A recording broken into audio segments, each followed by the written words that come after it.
Olá, seja bem-vinda, seja bem-vindo. Eu sou o Fernando Rocha. Esse é o nosso Diálogos de Saúde aqui na Marjan Pharma, onde a informação é sempre um remédio muito precioso, muito poderoso.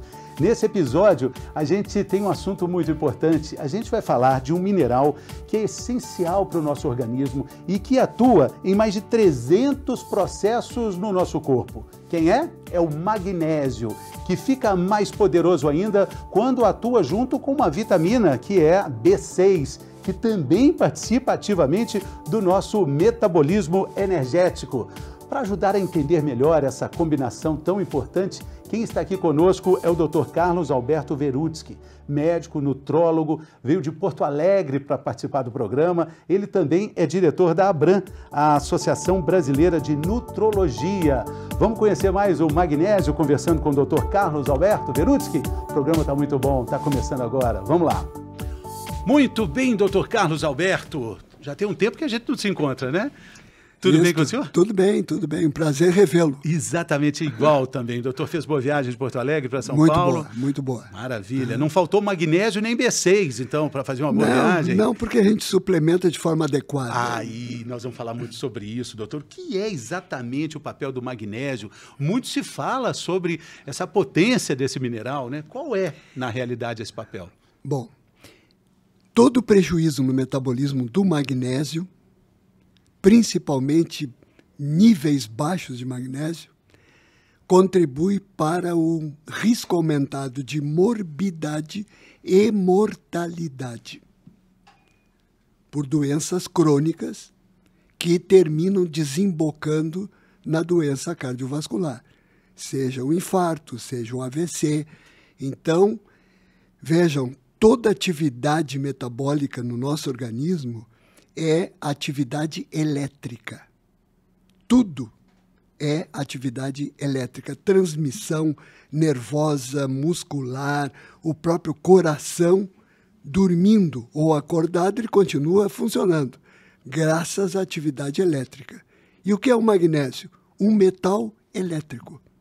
Ou seja, ele vai se ligar a vários receptores, a vários outros elementos e vai, então, conseguir modular mais de 300 atividades enzimáticas no nosso organismo. Vai participar do crescimento celular. Tanto é que nós transmitimos para os nossos filhos, geração para geração, o magnésio. Por quê? Porque ele está ligado ao DNA nosso. Faz parte do DNA. Nós não transmitimos o DNA para o filho, para a filha, então vai o magnésio junto. Ou seja, é inseparável. Né? E por isso a gente vê que ele é tão essencial, né? E essa combinação com a vitamina B6 torna mais importante ainda o papel do magnésio? É uma dupla que não dá para separar. A B6, a vitamina B6, ela participa de mais de 200 reações destas que eu citei com o magnésio. E é interessante, por que é B6 a vitamina? É porque são 6 vitâmeros que nós chamamos, ou seja, 6 vitaminas cuja vitamina metabolicamente ativa é uma dessas 6 chamada de piridoxal fosfato. Essa que é ativa metabolicamente, é esta que funciona lado a lado com o magnésio. Quando a gente pensa numa ausência, numa deficiência de vitamina B6 e magnésio, o senhor falou de quadros assim que são completamente complicados, né, para a nossa vida, para a continuidade da vida. Exatamente, porque o magnésio, ele modula a atividade do cálcio, por exemplo, como do sódio e como do potássio, mas principalmente do cálcio, os canais de cálcio. Se não existe essa modulação pela presença diminuída do magnésio, nós vamos ter perturbações, prejuízos, como, por exemplo, o excesso de excitabilidade das células, que termina trazendo, por exemplo, episódios de cãibra, aumento da inflamação e piorando, inclusive, as situações crônica das doenças como obesidade, diabetes, dislipidemia, hipertensão. A lista é imensa. É imensa. Por isso que distúrbio no magnésio contribui para a morbidade, ou seja, adoece mais e mortalidade. Doutor Carlos Alberto, a gente tem aqui no programa um quadro chamado Mitos e Verdades, onde a gente coloca uma questão e aí o senhor, na sua vivência clínica, vivência de consultório, enfim, o senhor diz se é mito ou se é verdade essa questão. Vamos lá, então? Vamos lá.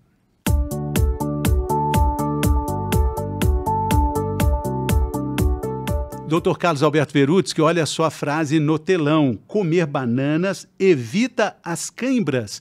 Isso é mito ou isso é verdade, doutor? Se acreditava há muito tempo que o potássio, que está na banana, mas está em outros alimentos, como suco de laranja, etc., evitaria as cãibras. E foi-se ver que a hipoidratação, por exemplo, seja atleta ou não atleta, pode contribuir para o aumento de cãibra. Mas, mesmo com uma disponibilidade de potássio e de sódio que está rico na natureza, em qualquer alimento praticamente, não evita as cãibras. Por quê? Porque o mineral mais ativamente elétrico é o magnésio. E o magnésio, ele pode estar tão normal no sangue quanto o sódio, quanto o potássio, mas ele está diminuído dentro do glóbulo vermelho.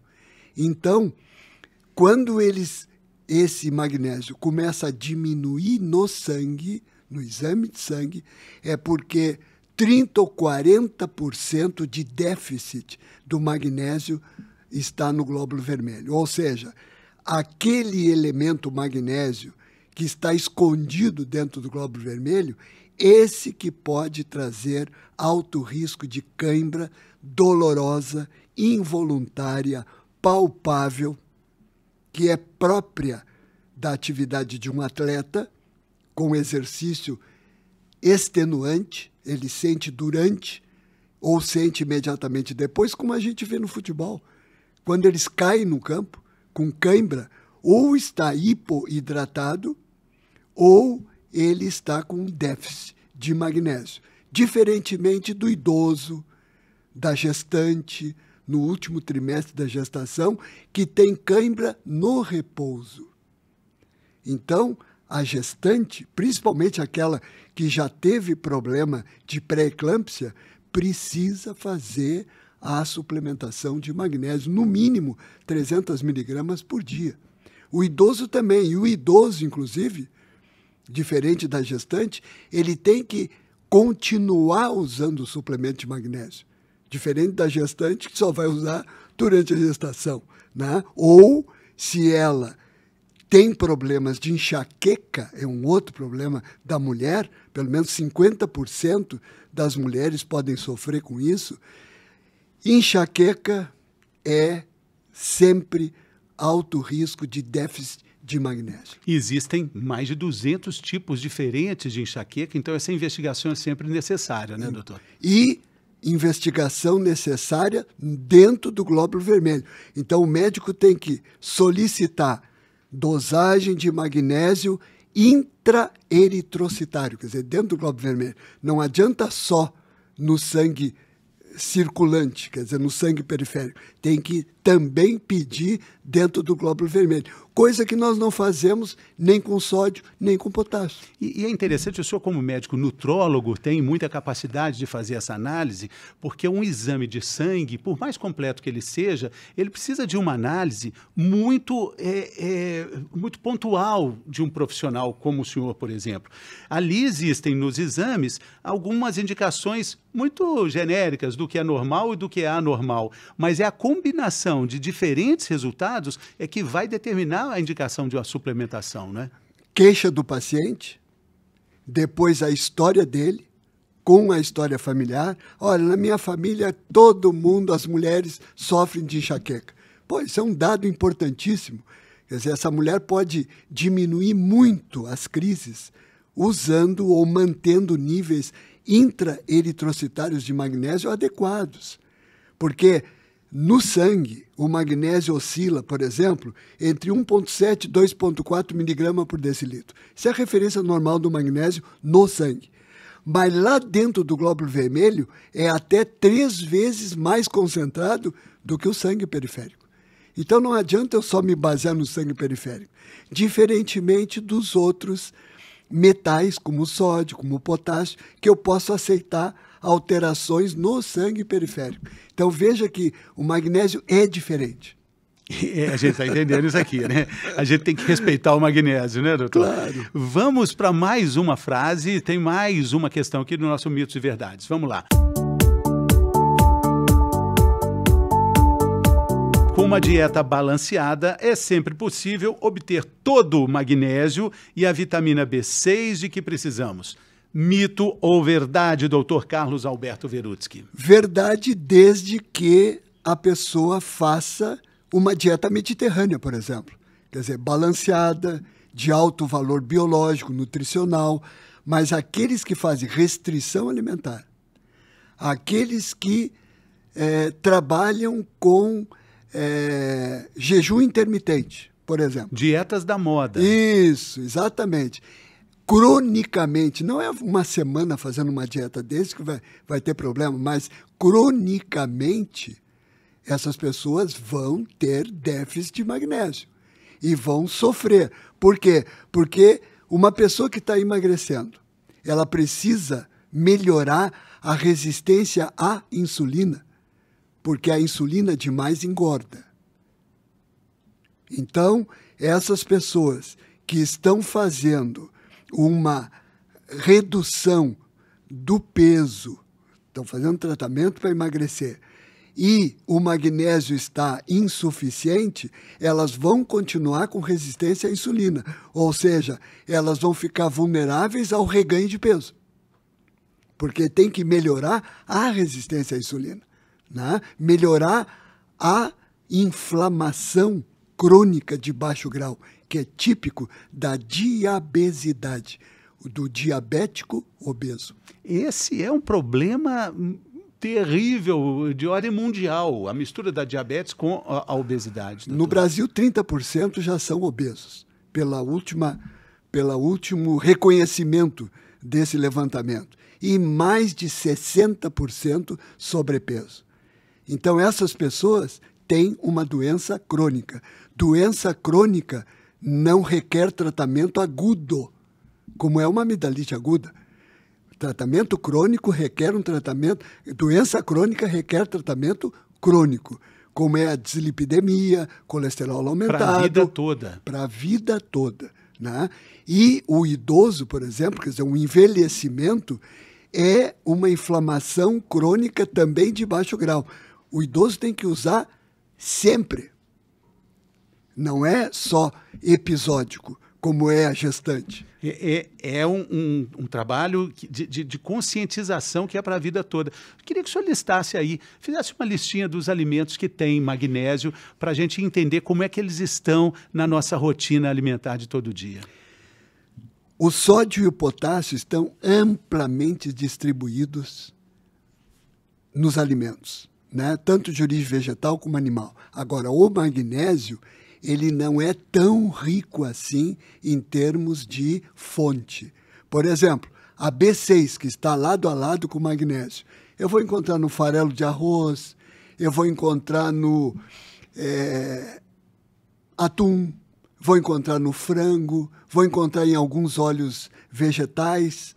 E o magnésio eu vou encontrar nas folhas verdes, por exemplo, espinafre. Mas o magnésio menos no reino animal do que o vegetal. Por que isso? Porque o magnésio, o metal, ele é coordenador da clorofila. Ou seja, lá no vegetal, ele coordena a molécula de clorofila. O que é a clorofila? A clorofila é aquela que consegue, pelo verde, atrair a fonte luminosa, energia luminosa, e transforma essa energia luminosa em energia química, acumulando principalmente carboidrato. A batata, o aipim ou a mandioca, e isso é energia química que foi fruto da captação da energia luminosa pela clorofila. O magnésio está lá. Interessantíssimo, né, doutor? Então, isso mostra a importância de uma suplementação responsável. Quem está acompanhando esse episódio está pensando, meu Deus, então preciso de magnésio. Yes, a verdade e a boa notícia é essa, você pode fazer a suplementação, mas o cuidado nessa orientação, doutor, isso é muito importante. É, né? Que as pessoas, no fundo, não conseguem atingir o consumo de 400 gramas de vegetais por dia. É difícil Que é a recomendação da Organização Mundial da Saúde. Muito difícil. É muito difícil. Mas vejam, verduras, legumes, hortaliças, frutas. Olha, se a gente for almoçar num buffet, por exemplo, a quilo, é fácil fazer um cálculo do que eu estou comendo de vegetais. Eu acredito que dê para a gente chegar em 200 gramas no almoço e 200 gramas na janta, diariamente. Hoje se sabe que isso é um déficit importantíssimo. Então, imagina, como é que a pessoa quer manter níveis adequados de magnésio sem consumir vegetais? E eu queria falar também dos tipos de magnésio. Temos a lista aqui do dimalato, treonato, quelato, entre outros. Entre outros. Mas a atividade do magnésio é quando o metal se liga a um elemento orgânico. Por exemplo, o magnésio se liga a aminoácido glicina. Ele é muito mais bem absorvido do que se ele se ligar a um elemento inorgânico. Então, o glicinato, bisglicinato, quer dizer, toda a ligação que o magnésio tiver com orgânicos, elementos orgânicos, ele é muito melhor absorvido. Então, por exemplo, um idoso envelhecendo tem que tomar o resto da vida. Eu não vou dar um magnésio inorgânico para ele. Né? Eu vou dar um magnésio orgânico, um magnésio ligado a aminoácido, por exemplo. Então, é muito importante saber a fonte e saber principalmente a procedência. Por exemplo, a Anvisa, Agência Nacional de Vigilância Sanitária, ela fornece para empresas que fabricam suplementos um certificado de boas práticas de fabricação. Ou seja, eu tenho que confiar como suplemento na empresa que fabrica, certo? Sim. Então, fabricar, por exemplo, medicamento, o risco é bem menor.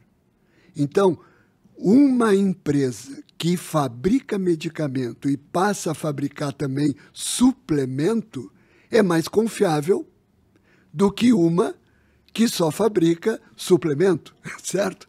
Então, isso é muito importante porque o médico tem que colocar no seu receituário um suplemento, por exemplo, um suplemento de magnésio.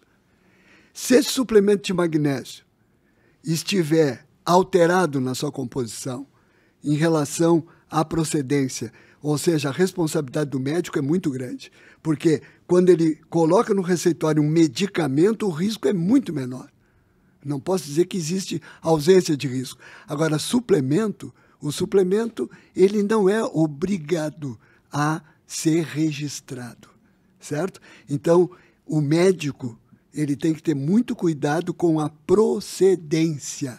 Por isto que o médico, quando vai indicar suplemento, ele precisa saber se essa empresa tem o certificado de boas práticas de fabricação, armazenamento, transporte, porque o Brasil é grande.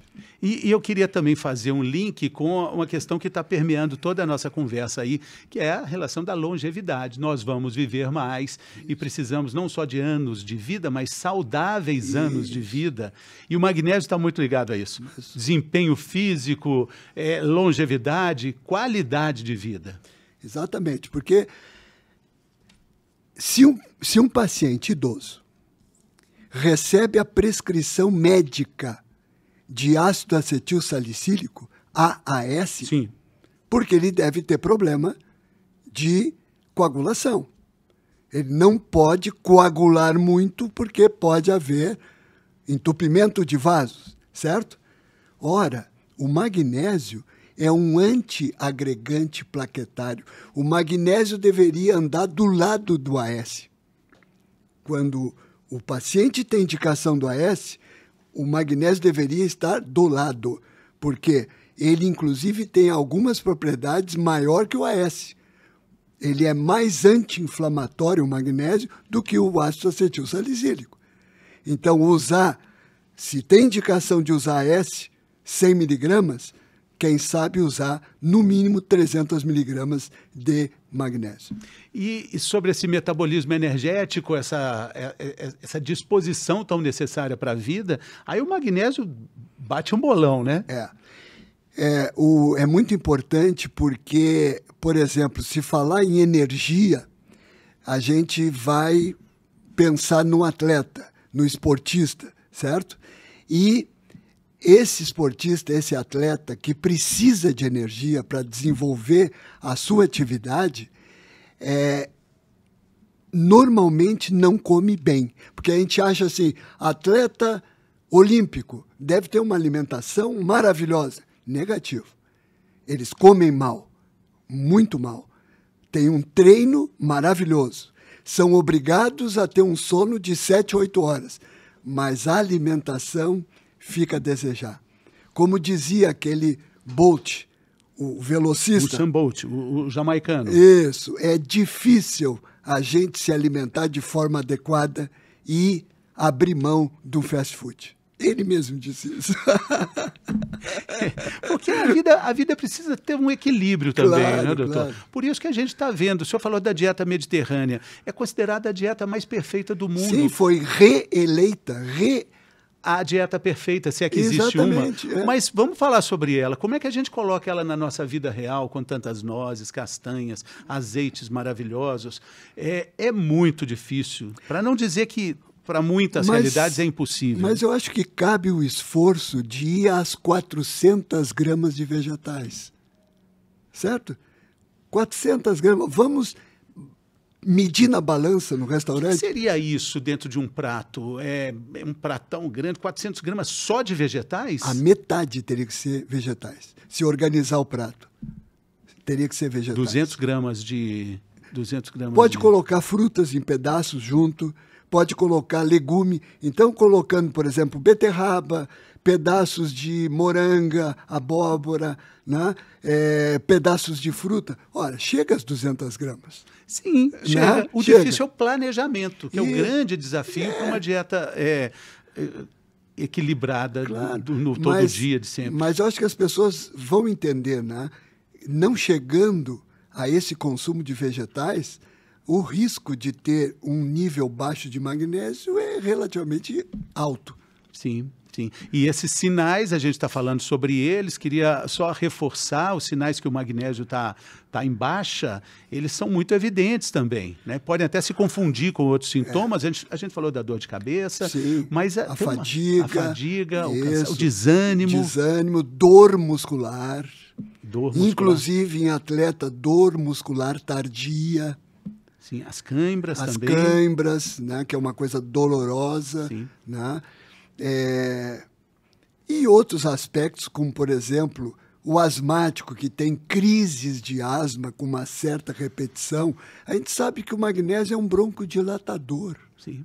Assim como ele tem que ser usado lá na pré-eclâmpsia ou na eclâmpsia para reverter uma convulsão, por exemplo, ele deveria ser como preventivo, vamos dizer assim, nessas situações de hipertensão, de crises de asma aguda, né? Então, até, inclusive, certas doenças neuropsiquiátricas ou neurológicas, como, por exemplo, a hiperatividade. A hiperatividade deveria receber a suplementação de magnésio, além das drogas, para isso, né? E com relação à função muscular, a gente tem a participação da nossa reportagem, a gente vai chamar a jornalista Júlia Bandeira para acrescentar aqui um assunto importante sobre magnésio e função muscular, depois a gente volta aqui na nossa conversa. Vamos acompanhar.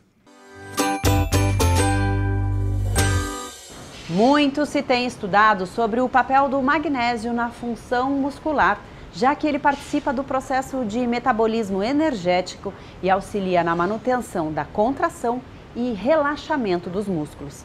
Quem faz treino de força, pouco magnésio pode levar a um metabolismo energético ineficiente e resistência reduzida. Nos exercícios aeróbicos, uma maior ingestão de magnésio está associada a menos necessidades de oxigênio das células musculares e melhores índices cardiorrespiratórios, levando à otimização dos movimentos. Muito bem, Júlia Bandeira acrescentando aí. Então quer dizer, com magnésio a célula respira melhor.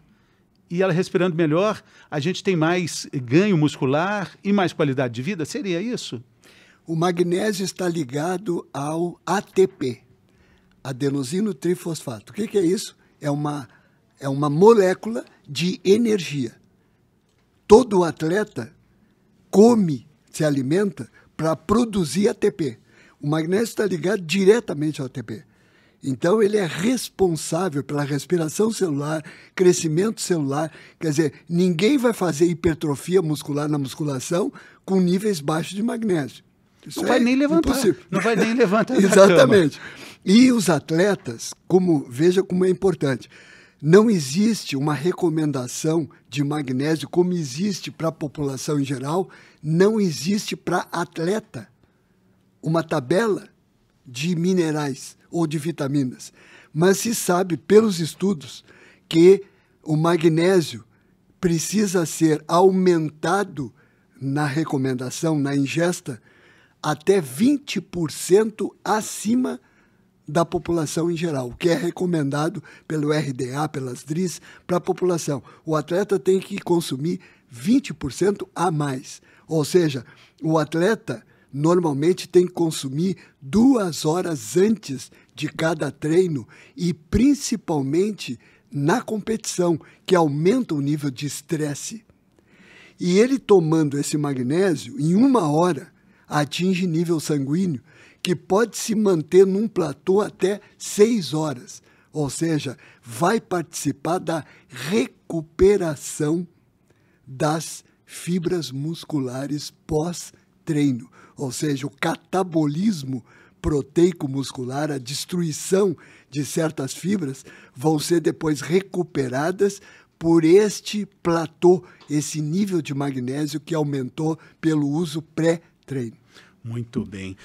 Puxa vida, dá-lhe magnésio, viva o magnésio. Doutor, para a gente encerrar o nosso episódio, a gente tem aqui um quadro que eu gosto muito, que é o Prosa de Consultório. A gente convida o participante para contar uma boa história que está relacionada com tudo isso aqui que a gente conversou.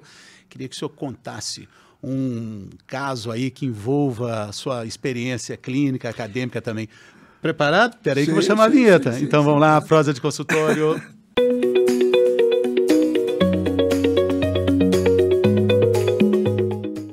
Doutor Carlos Alberto Verutsky, direto de Porto Alegre aqui para os nossos estúdios em São Paulo. Conte uma boa história para a gente, por favor. É bem simples, mas importante para aqueles que sofrem com câimbras nos treinamentos e principalmente em competições. Isso eu falo esportistas, atletas amadores, atletas de alto rendimento. Eu tive um atleta com queixa de cãibra. Cãibra de forma relativamente repetida. E um ou outro episódio ter que cair em solo durante a sua sessão de exercício por cãibra.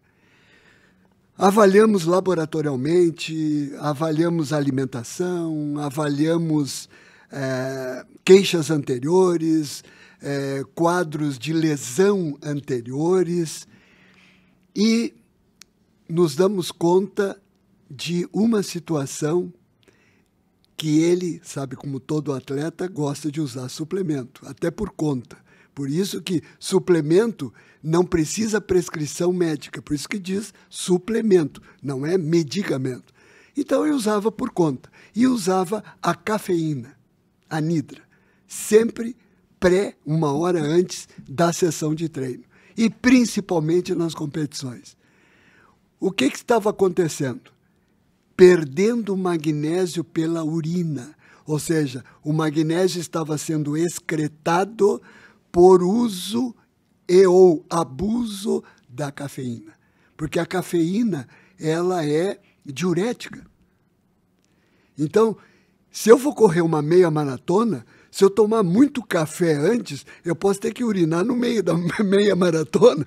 Então, a gente chama a atenção dos atletas sobre o uso da cafeína. Mas é para todo mundo. Qualquer corridinha que a gente dê, tomar um cafezinho antes, pode atrapalhar a absorção do magnésio. Claro que o café, a cafeína, ela age diferente em termos de resposta de cada pessoa, né? Tem uma parte genética, inclusive, para consumo de cafeína. Tem gente que toma um expresso de manhã, não dorme de noite, e tem outro que toma um expresso de noite e dorme muito bem. É muito variável. Agora, esse caso específico era uma perda de magnésio que foi identificado com a queda intraeritrocitária do magnésio. Que interessante. Puxa vida. Investigações, percepções e, como a gente diz aqui, né, a informação é sempre um remédio muito precioso. E depois de identificado isso, recebeu orientação, começou a espaçar as cãibras. 3 meses depois, não tinha mais cãibra, mesmo com exercício extenuante. Puxa, doutor Carlos Alberto Verutsky, muito obrigado pela sua participação. A conversa foi ótima, foi maravilhosa a troca aqui com o senhor. Muito obrigado pela generosidade, pela gentileza. Um bom retorno a Porto Alegre. Volte sempre bem-vindo aqui no nosso podcast. Muito obrigado e eu agradeço a oportunidade de poder trazer algumas informações que são importantes, né, de um elemento simples como é o magnésio, com 2 valências, metal elétrico, que muito tempo foi esquecido, chamado íon esquecido. Só se preocupava com cálcio, com sódio, com potássio, magnésio, ninguém dava bola. Hoje o magnésio foi nosso grande protagonista. Exatamente, exatamente. Muito obrigado também pela sua companhia. A gente faz o convite para você compartilhar esse conteúdo com o maior número de pessoas possíveis, gente que você sabe, gente que vai usufruir desse conteúdo nosso aqui nesse episódio. Curta também e veja também os outros podcasts, os outros episódios dos nossos diálogos de saúde aqui na Marjan Pharma. Até a próxima. Saúde!